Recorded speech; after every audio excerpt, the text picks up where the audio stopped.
I I thought that we'd maybe start. So I'm gonna figure out so I can see you all. Um, Start with a question. So I don't know if you want to think on it or write on it. And the question is, can you think of a time you had to do something really difficult? Maybe be brave. So what was the thing and what made you decide to do it? So can you think of a time you had to do something really difficult? What was the thing and what made you decide to do it?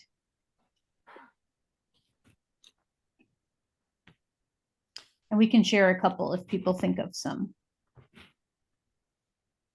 I could share. I was walking in the Lake District a few years back, and on this kind of horseshoe walk, and I came upon this little knife edge ridge that I had to cross, and just as I was about to, Tom Feather rang as he does, and so there's me trying to kind of clambering onto this ridge as I'm walking along with the phone. It would have been a lot easier not to have gone. Hmm. What made me do it? Well, there was really only two options: go on or go back. It was a long way back. So I did it, and it was a bit scary, but it was okay.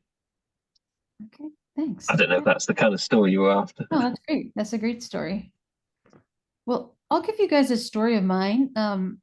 When I was 18, I signed up to be a lifeguard at a summer camp. I had all the training I was supposed to have. Um, and I thought, oh, this will be fine. Um, but I have to tell you three things. First, I'm scared of big fish, which I thought, oh, we're in a summer camp lake, it'll be fine. Second, I don't really bicycle. I'm not good at it. I don't shift gears. I just don't do it. And third, I'm not a morning person. It seemed that none of these things mattered. However, our very first day of lifeguarding, I met the head lifeguard, and her name was Jody, and she was very intense. She played volleyball at university. She's very thin, very tall. She told us what our workout would be. I didn't even know there was a workout to be a lifeguard, but there was a daily workout at 5 a.m., 5 in the morning.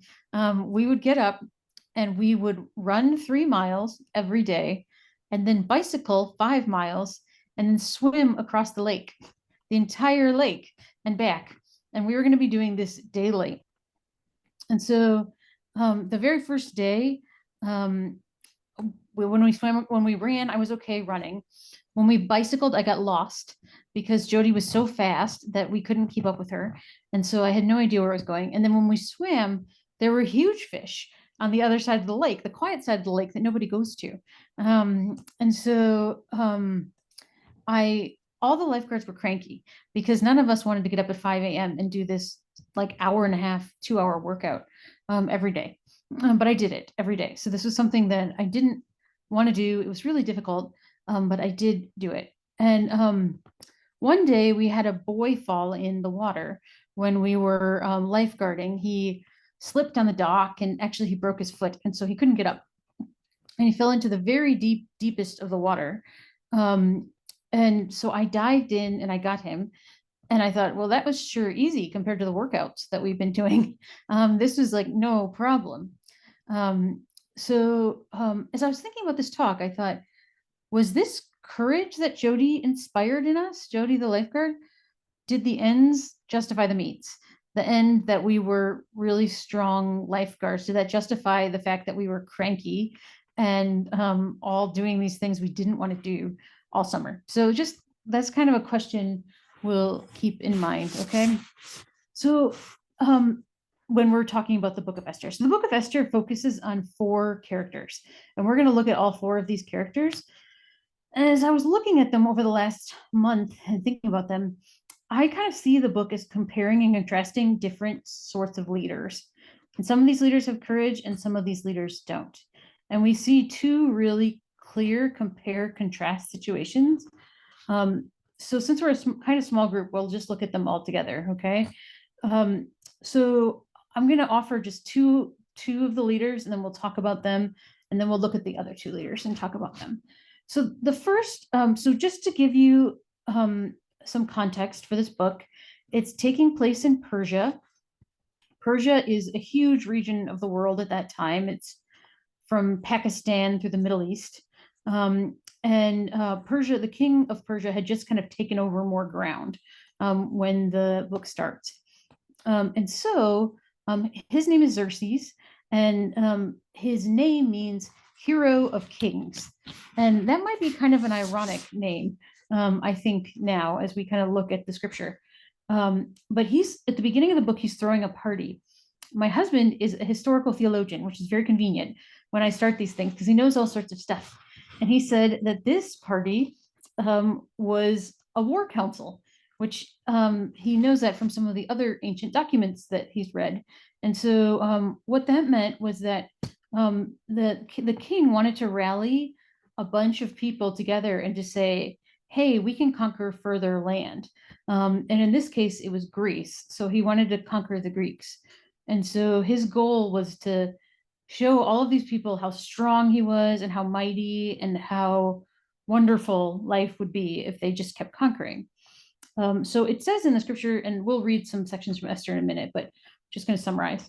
It says that this party kind of held no stops. They had the finest kind of food, and people could drink as much as they wanted to. And he had all sorts of people, from the kind of richest to the poorest, at the party. And that's likely because he was trying to conscript these guys to say, hey, come join me as in the military. So that was kind of the baseline. So at the party, a couple of guys began to egg him on and said, bring your wife out and prove to us that she's prettier than any other woman. And prove that by bringing her out naked, just wearing her crown. And remember, we're going to talk about these four leaders and kind of what they're like. So, but what does the king do? He commands her to come out. He commands the queen to come out wearing nothing but her crown. And she refuses. So this is kind of the beginning of the book. And so as this happens, all these guys are around and they say, well, you need a new queen. What are we going to do to find a new queen? And of course they say, well, let's have a beauty pageant. And so that's how we will find a new queen, is through a beauty pageant. Okay. So that's kind of the context. And that's where we have the hero of kings, the Persian Xerxes. He's got some other names too. Okay. That's the first character. Our second character is Esther. And these are kind of compare and contrast. And the first 4 chapters of the book of Esther are really about one character each. They're kind of character studies. And Esther is a Jew, pretty humble Jew. She has a guardian, who we'll talk about a little bit later. But in short, she wins the beauty contest and becomes the queen. Okay, so she goes from being a Jew to winning the beauty contest. So that's just a little bit of a summary. So what I want to do is, and it might be good to make some notes here, is to compare King Xerxes and Queen Esther. And what we're going to look at, we're going to read the chapters. And what I'd like you to pay particular attention to, and I'll ask everybody to kind of chip in, is what do we learn about their character? So not just their actions, but their character as we read these chapters. So we're going to go through chapter 1 and then part of chapter 2. So is there somebody that could read for us chapter 1 of Esther? It's not a super long chapter, but anyone that could read chapter 1? And again, if you have a pen and paper and could take some notes on what do we learn about King Xerxes' character in chapter 1, what kind of person he is. I am happy to read it. Okay, thanks, Ian. My one says Ahasuerus instead of Xerxes. Okay, I will sure. try and say Xerxes. Right. Now, in the days of Xerxes, the Xerxes who reigned from India to Ethiopia over 127 provinces, in those days when King Xerxes sat on his royal throne in Susa, the capital, in the 3rd year of his reign, he gave a feast for all his officials and servants. The army of Persia and Media, and the nobles and governors of the provinces were before him, while he showed the riches of his royal glory and the splendor and pomp of his greatness for many days, 180 days. And when these days were completed, the king gave for all the people present in Susa, the citadel, both great and small, a feast lasting for 7 days in the court of the garden of the king's palace.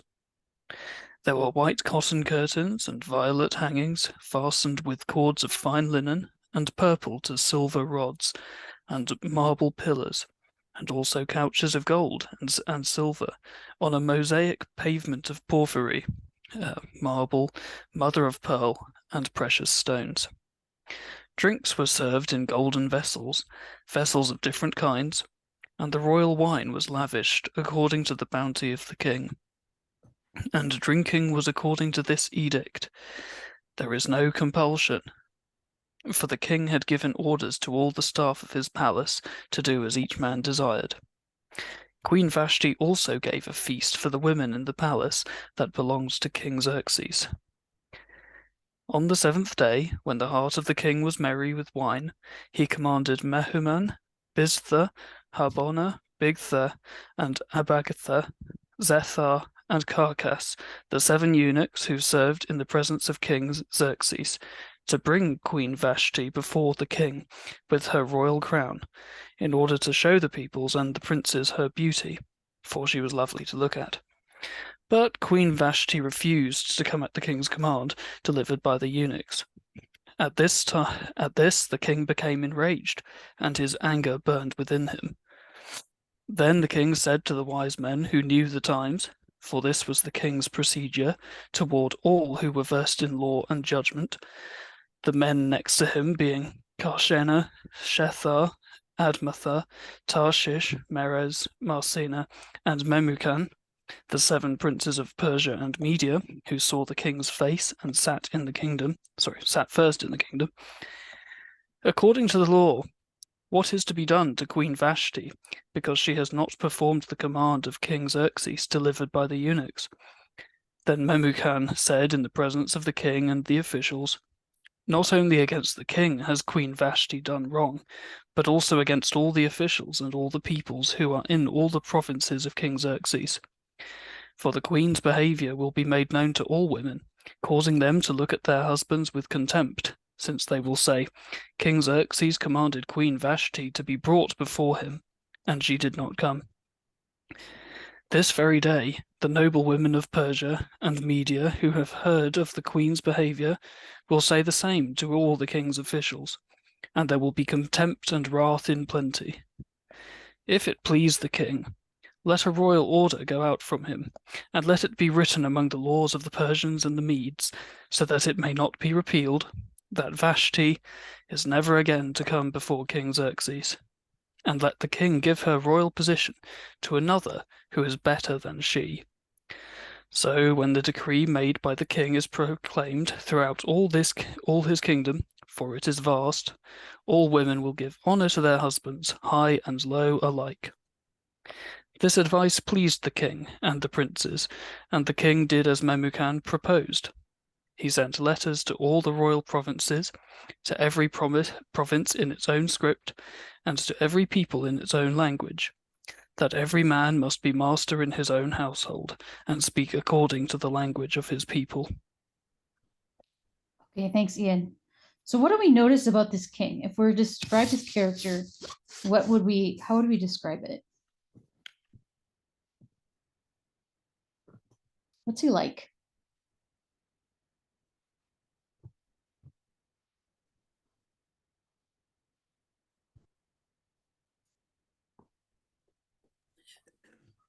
He depends on advice a lot. Like when he's asking what should be done about Queen Vashti, he needs advice before he does it.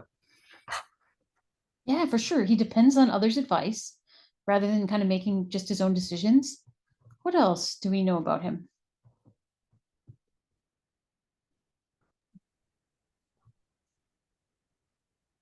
He likes his drink. Go ahead. Yeah, Steve, go ahead. He likes his drink. He likes to party. Yep, that's key. He does like to party. What else? And he likes to party in excess. You see that he's spending lots of money on this partying, and it's for days and days and days. It's not like a short party. This party goes on and on and on, months actually, that he's having this party. That's a long time. What else do we notice? So he really relies on other people's input. He likes to party. What else?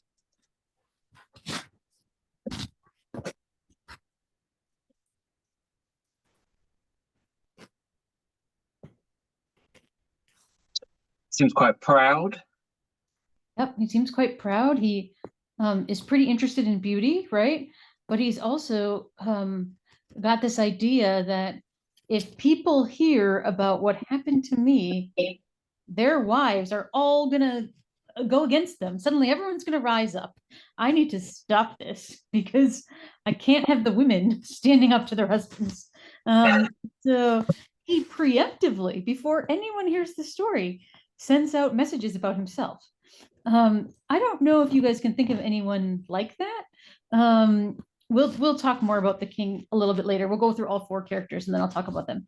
But I can think of some people I know that are always want to tell a story about themselves, the best story, the best version of themselves. And people who like to have a drink, a lot of drinks and party, and can't make decisions themselves. They need some help with the decisions.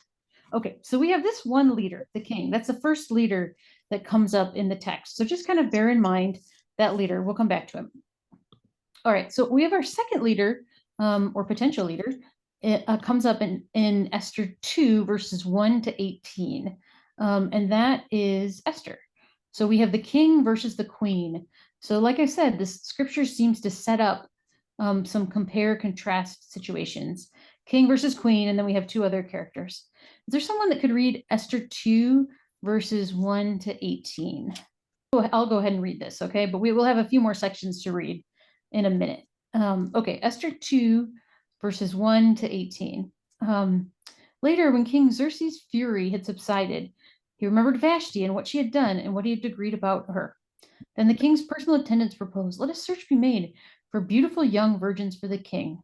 Let the king appoint commissioners in every province of his realm to bring all these beautiful young women into the harem at the citadel of Susa. Let them be placed under the care of Haggai, the king's eunuch, who's in charge of the women, and let beauty treatments be given to them. Then let the young woman who pleases the king be queen instead of Vashti." This advice appealed to the king, and he followed it.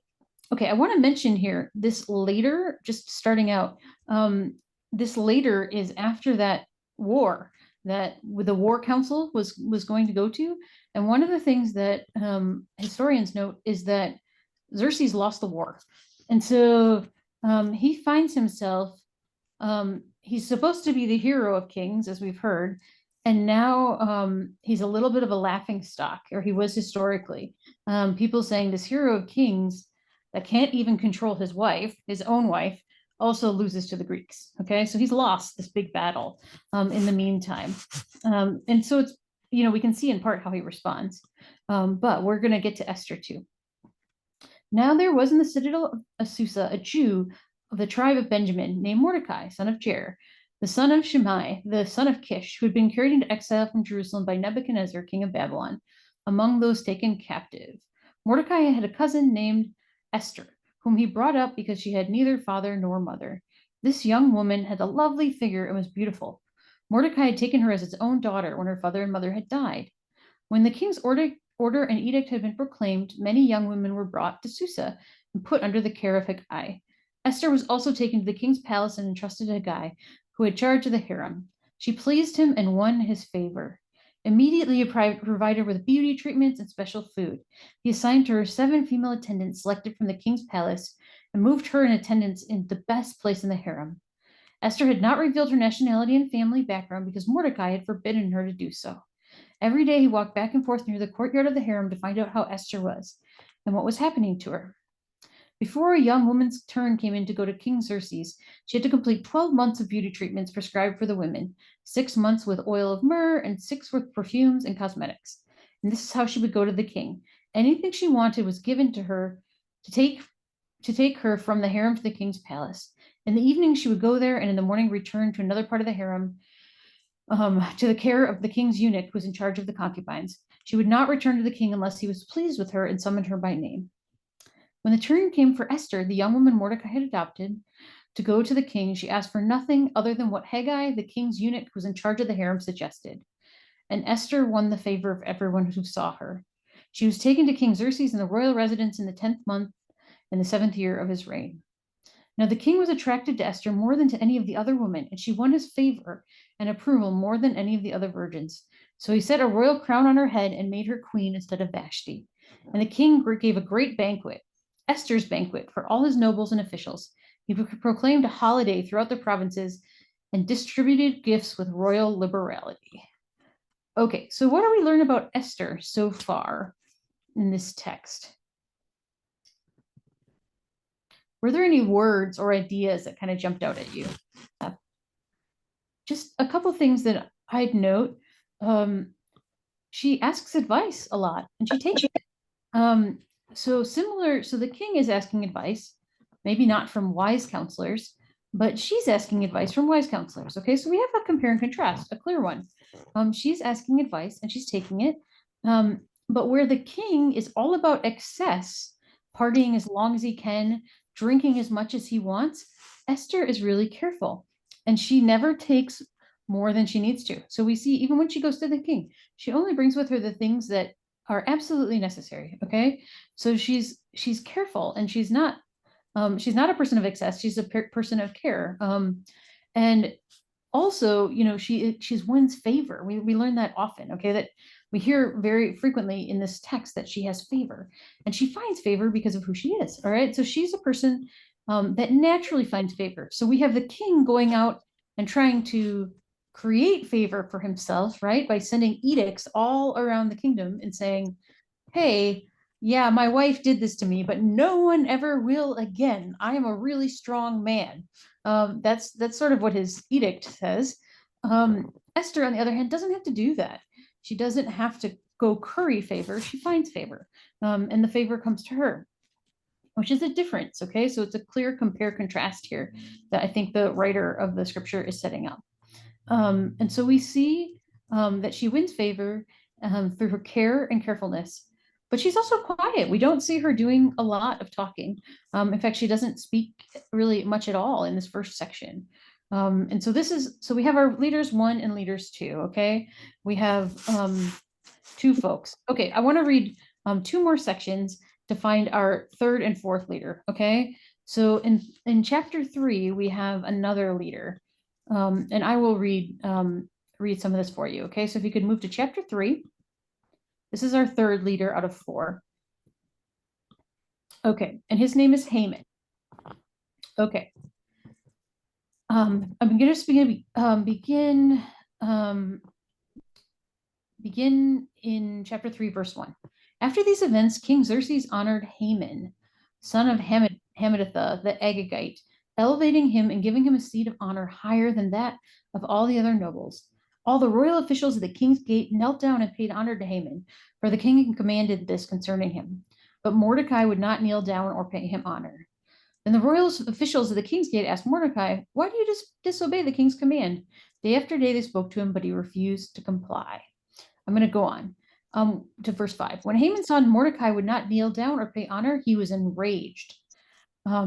Yet, having learned who Mordecai's people were, he scorned the idea of killing only Mordecai.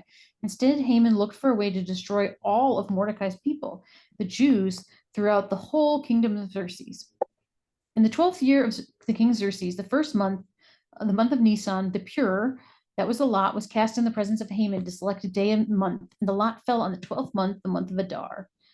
Then Haman said to King Xerxes, there's a certain people dispersed among the peoples in all the provinces of your kingdom who keep themselves separate.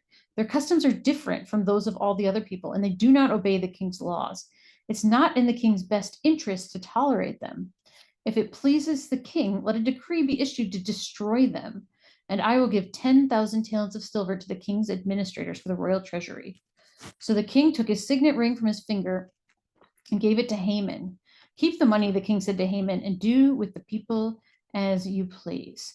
Okay, so we have Haman. Let me just kind of say here, the story is advanced, okay? There's these 2 more characters. We have Mordecai and Haman. Mordecai's Esther's guardian, and the one that suggested she enter the beauty contest, and he's a good and faithful Jew. And we have Haman, one of the leaders, who every day walks by the people and insists they bow to him. When Mordecai, a Jew, does not bow to him, he becomes enraged. And so what's his response? What do we see about him? What do we learn about him? Even by his response. What do we learn about Mordecai? What kind of leader is he? What does he care about?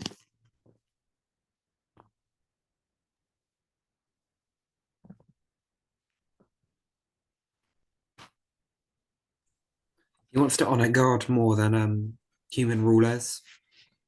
Yeah, Mordecai for sure. But how about Haman? What do we see about Haman? So what does he care about? I'd say Haman is scheming.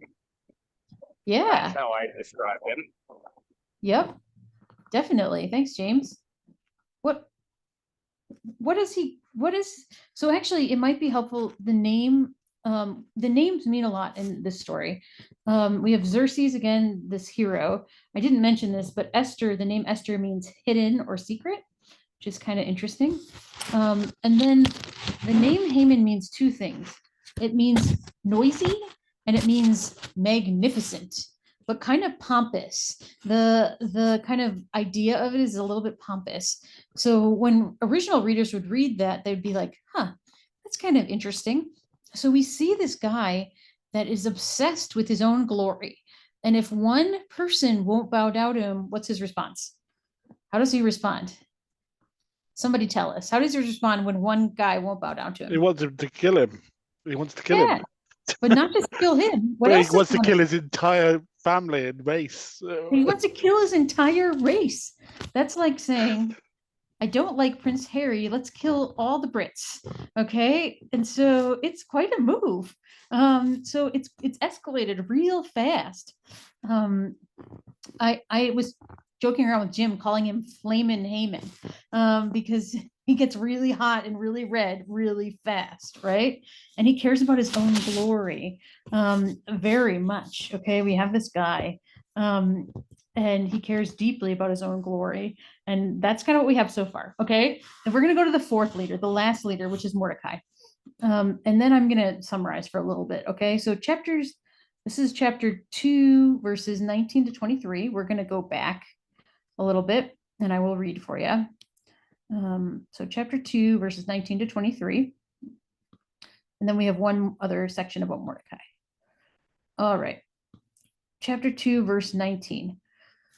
When the virgins were assembled a second time, Mordecai was sitting at the king's gate, but Esther kept secret her family background and nationality, just as Mordecai had told her to do, for she continued to follow Mordecai's instructions as she had done when he was bringing her up.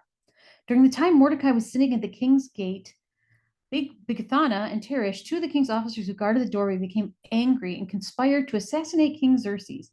But Mordecai found out about the plot and told Queen Esther, who in turn reported it to the king, giving credit to Mordecai.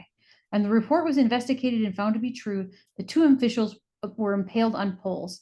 All this was recorded in the book of the annals in the presence of the king. Okay, so 2 verses 19 to 23. And then now we're going to go to chapter 4 of Esther. All right, just to kind of turn on. Okay, chapter 4, we're going to start in verse 1. When Mordecai learned of all that had been done, he tore his clothes, and what had been done is Haman's kind of decree to kill the Jews, put on sackcloth and ashes, and went out into the city, wailing loudly and bitterly. But he only went as far as the king's gate, because no one clothed in sackcloth was allowed to enter it. In every province to which the edict and order of the king came, there was a great mourning among the Jews, with fasting, weeping, and wailing. Many lay in sackcloth with ashes. All right. I think we'll stop there. What do we learn about Mordecai just from these two short sections? What about him?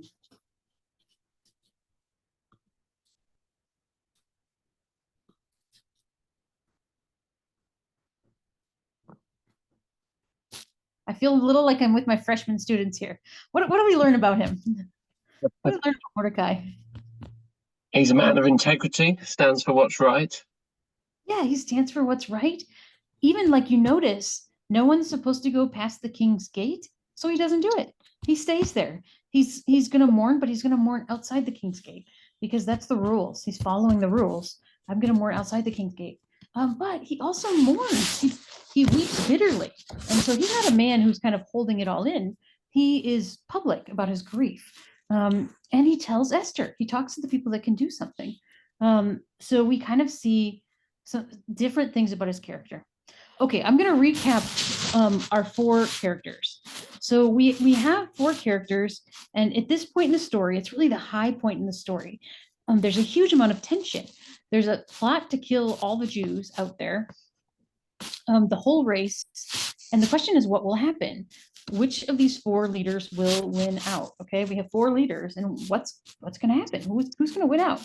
So we have Xerxes first, and I want you to think a little bit about these leaders, because I think sometimes we can start to see ourselves in these leaders too. So Xerxes is a hero, but I would call him the avoider. Okay, if I'm going to give him a nickname, Xerxes the avoider or the avoidant. So he's lost this war. His response is to party. He lets his advisors run the kingdom, and he doesn't even check the details. So when Haman tells him this people group are against you, he doesn't even ask who the people are. He finds out no details. He says, just go do what you'd like. So we have this avoidant. He's interested in beauty. He's interested in parties. Okay. He's our first leader, the avoider. I think we all know people that fit in these categories. So the avoider, sometimes, and you might think, do I fit into any of these? The avoider doesn't talk about deep things. They live for the next fix or the next trip or the next social event. They're focused on their own desires. So maybe it's a politician partying during lockdown. We heard stories about that came across the ocean. Okay. But it also could be a boss who never comes into the office. They don't care. They're going to avoid. There could be lots of different categories. So that's our first leader possibility, is the avoider. Okay, that's what we have in the scripture. Our second leader, Esther, I would call the unlikely leader. Her name again means secret or hidden. She's quiet and faithful in the everyday. She doesn't curry favor. She listens and watches and seeks advice, and tries to find out what's best. But she seems like an unlikely leader. First, she's a woman. And as you can see, when Vashti, the queen before her, decided to do her own thing, it didn't go well for her. And so that's unlikely, right? But she's also unlikely in that she doesn't seem to speak up a lot in this story. She seems to kind of just go with kind of a quiet move forward. So the unlikely leader, you might think of people in your life that are quiet and faithful, but maybe not the first to say something. They don't entertain the crowd. They might hang back at first, okay? So that's our unlikely leader. All right, our third character is Haman, and I would call Haman the manipulator. So he cares about image and fame. He wants control. He manipulates the king to get what he wants. And he hates that he can't control Mordecai. So the manipulator in our lives is someone who wants to control everything. They have to have the last word. They will do anything to climb the corporate ladder. They can't stomach someone else getting credit. They're always right. And they tell only part of the truth. Can you think of anyone that you know, or any ways in your life that you've been a manipulator? So that's the kind of third, the manipulator. Okay, and then the last leader we have is Mordecai. And Mordecai I would call the advocate. So Mordecai's the advocate. He sees and feels this urgent need. He's the public face of problems, and he urges others to get involved. So he's the advocate saying, please get involved, okay? And the advocate works tirelessly. They don't need recognition, but they very much need change. So I think maybe it would be good to just take a minute and say, are there any of these types that you could think of a leader that is an avoider or manipulator or advocate or unlikely? Or are there any of these types that you see yourself in some ways? If anyone would want to reply, just thinking about these 4 types of leaders that we have in the story so far. Anything that you see yourself in, or any leaders that you've had that have had these characteristics? I would definitely put myself in the unlikely category. Your description of not bothering with crowd pleasing is certainly matches my attitude towards some things. Thank you. Yeah, thank you. How about other folks? I think I could be in a bit of an avoider, actually, not necessarily in a nasty way, like Xerxes, but I think sometimes it's easy to shy away from a challenge and to not speak up. Yeah, I think I'm probably an avoider too, James. I think, especially if there's conflict, I just don't want there to be conflict. So I do my best to disappear if there's going to be conflict and do something else. So sometimes I can see myself as an avoider as well.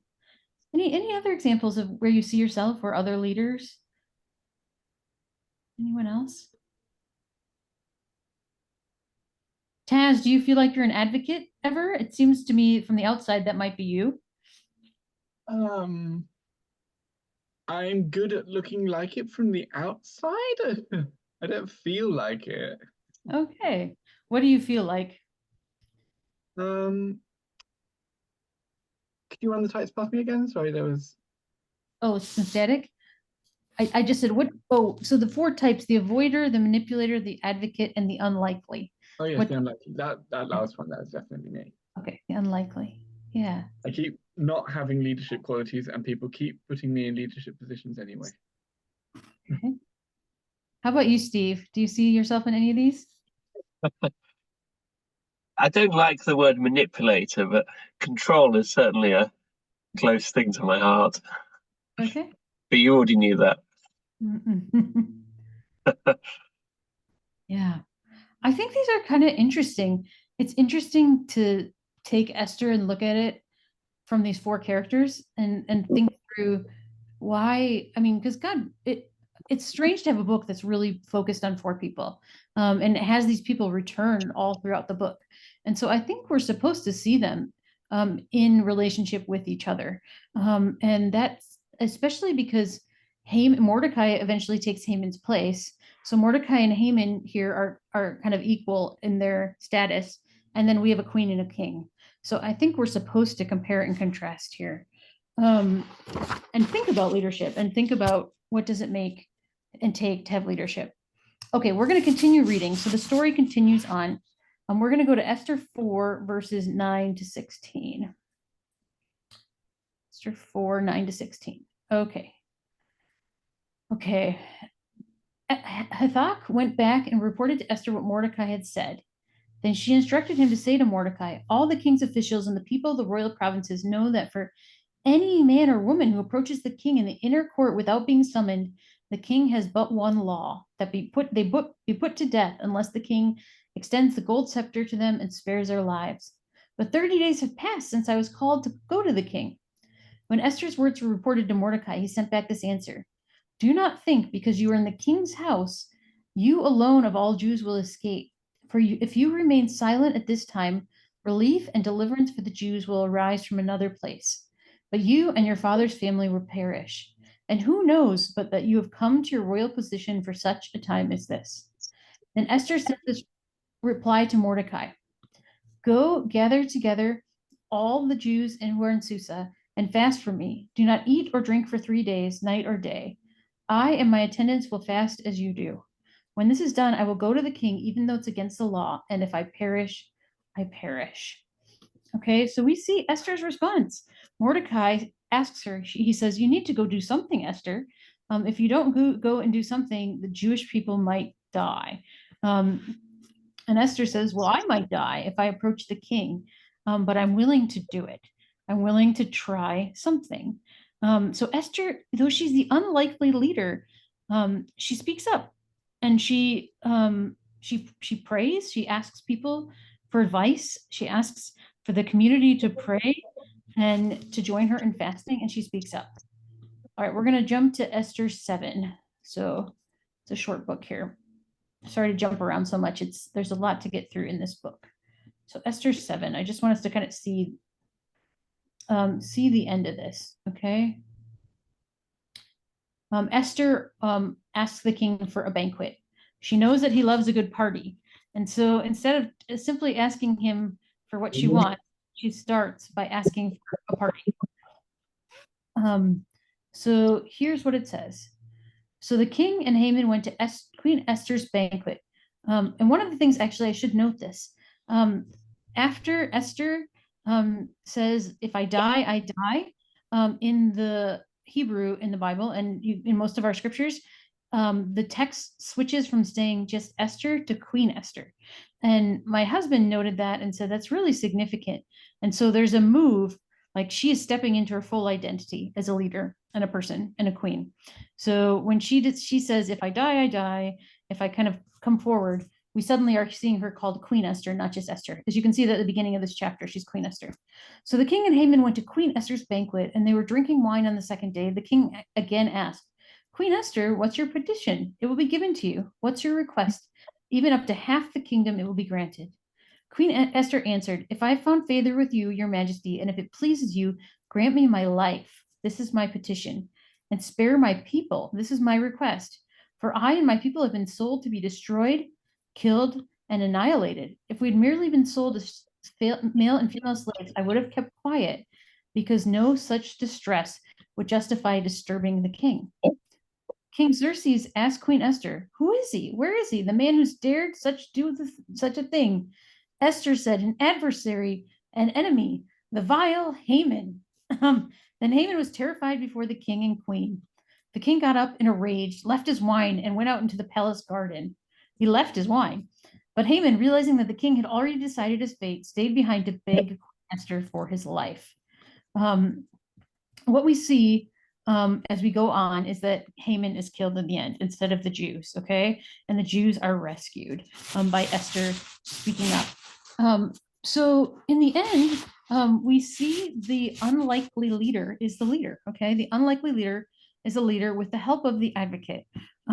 But the leader who is trying to avoid everything doesn't really end up making the decisions ever. The decisions are made for him by Esther, by Haman, by someone else always. And then the leader that wants his own pomp and glory, we have some of those politicians in the US right now that just want their own name splashed everywhere. They don't end up winning out in this story. They lose out in this story. It's the unlikely leader that becomes the leader that has influence. And so today's topic was courage, and I haven't really mentioned the word courage at all. How does this relate? How does courage relate to this idea of being the unlikely leader?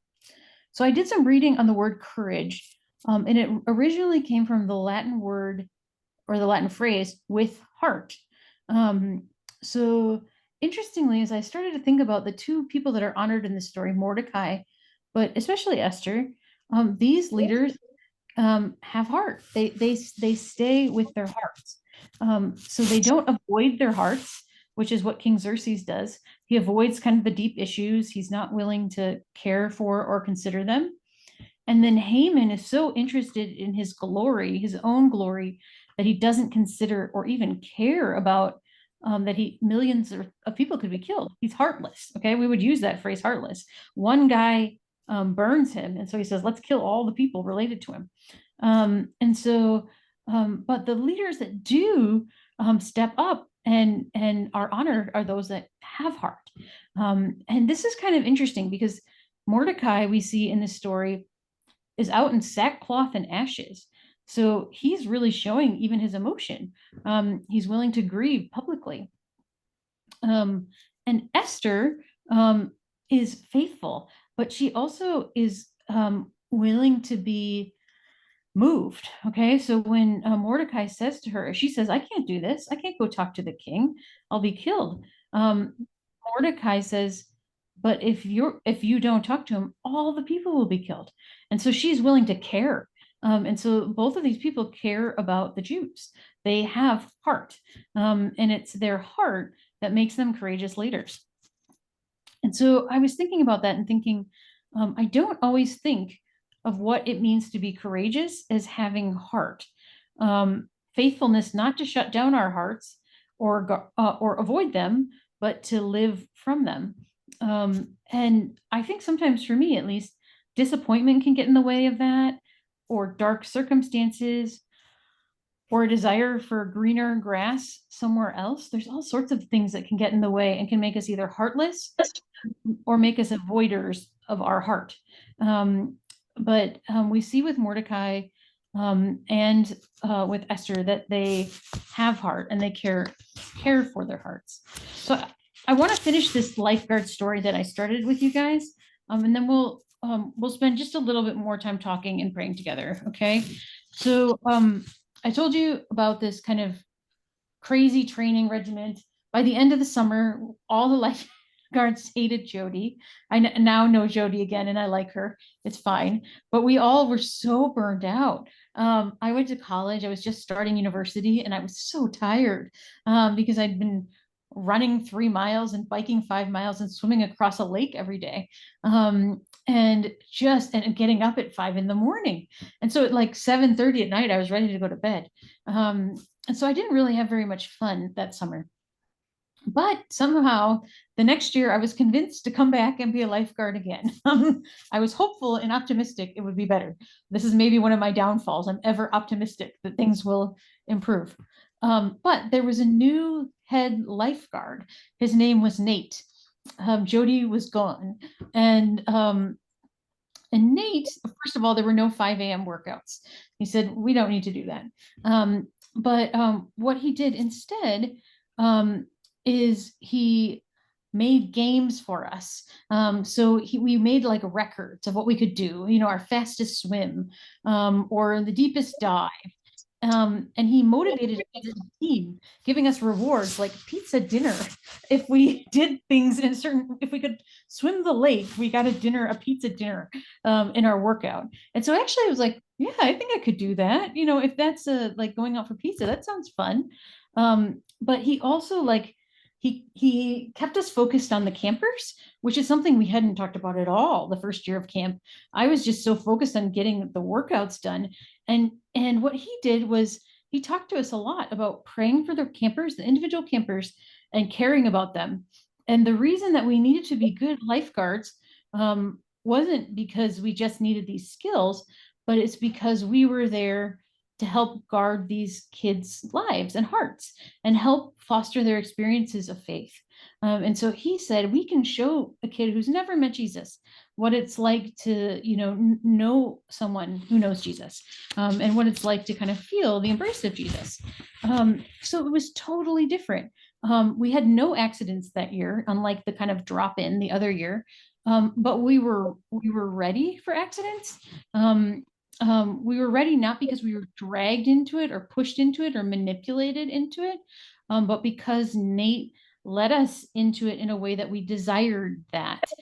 So our hearts were engaged as lifeguards, as opposed to just being kind of us going through the motions. And I think that is something that we're supposed to note when we see this book, is that it's not enough for just the right ends to happen.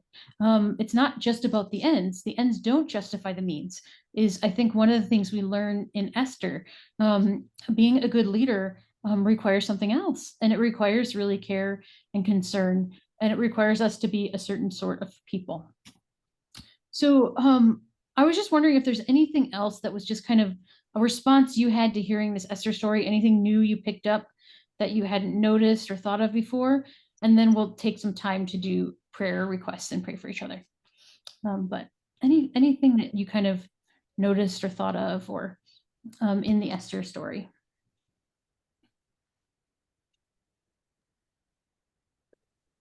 Yeah, Ian.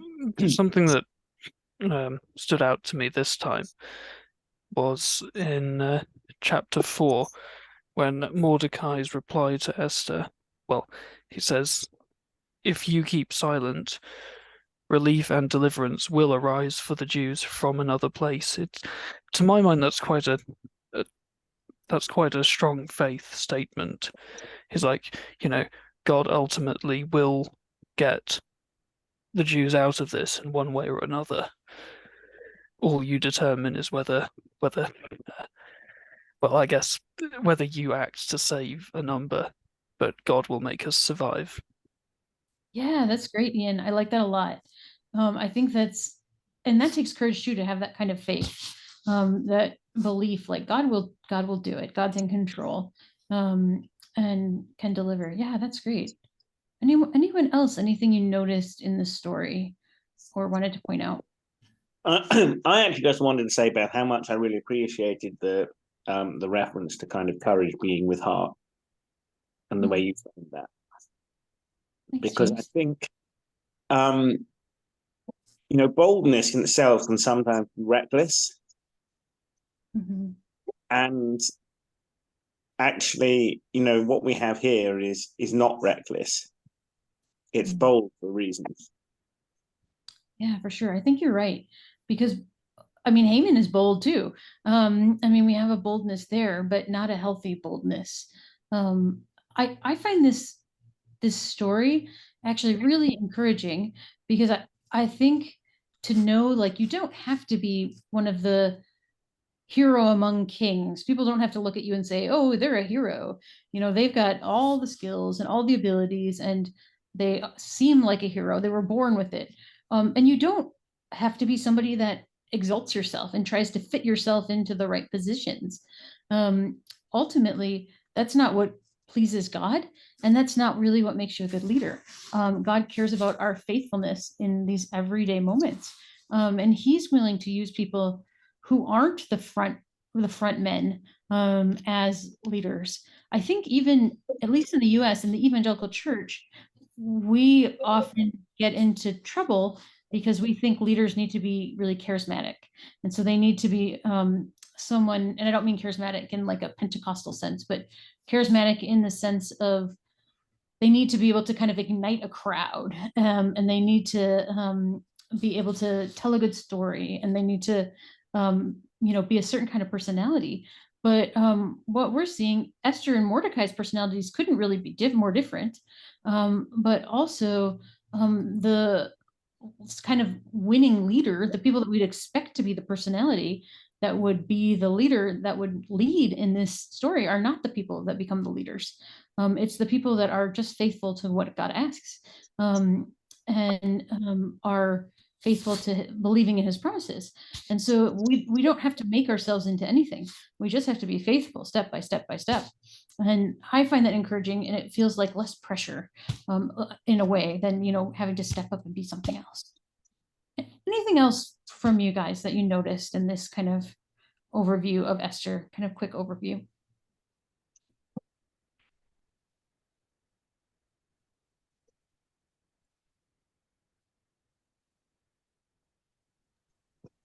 I guess I was reflecting a little bit on Haman, and as I said earlier, I would use the word scheming. Mm-hmm. And I think what's quite frightening, and I don't know, Beth, what you've picked up on your side of the Atlantic at the moment, but there are undercurrents, fairly anti-Semitic undercurrents here in the UK at the moment.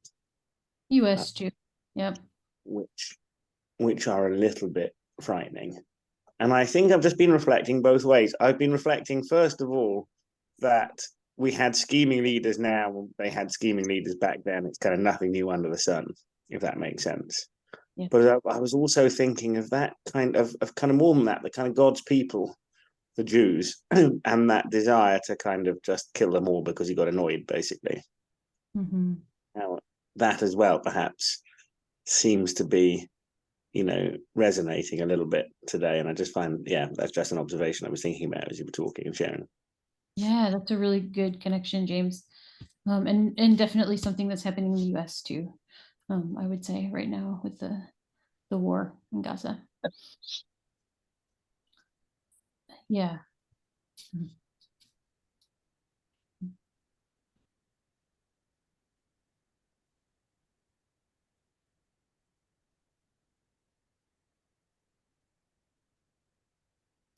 Maybe I think it's worth adding, by the way, maybe this is where the kind of with heart thing comes in. I think it's perfectly possible to be compassionate towards the people who are suffering in Gaza at the moment without being anti-Semitic, if that makes sense. Yeah, for sure. And equally, so I think I don't want to make that point, but I'm not talking about, when I'm talking about some of the kind of unrest and things at the moment, I'm not talking about the genuine concern that there seems to be for the Palestinian people. I think that's quite positive. I'm talking more about the sort of scheming and the kind of bizarre sort of kind of hatred and kind of rhetoric that sort of comes out. Yeah, someone I know, for instance, and this is sort of what I think I'm assuming you're saying, has said, well, the Israel has occupied this Palestinian land for a long time, and so Palestinians, Hamas, should be able to go occupy Israel, and so it's fine for Hamas to bomb Israel. Well, and I think as Christians we say it's not fine for any of this bombing, right? You know, we need to be compassionate for all of these lives, and all these lives matter, for sure. But yeah, I think that's an interesting connection to know, for sure. Well, I thought maybe we could just take a few minutes and pray together, if that would be okay.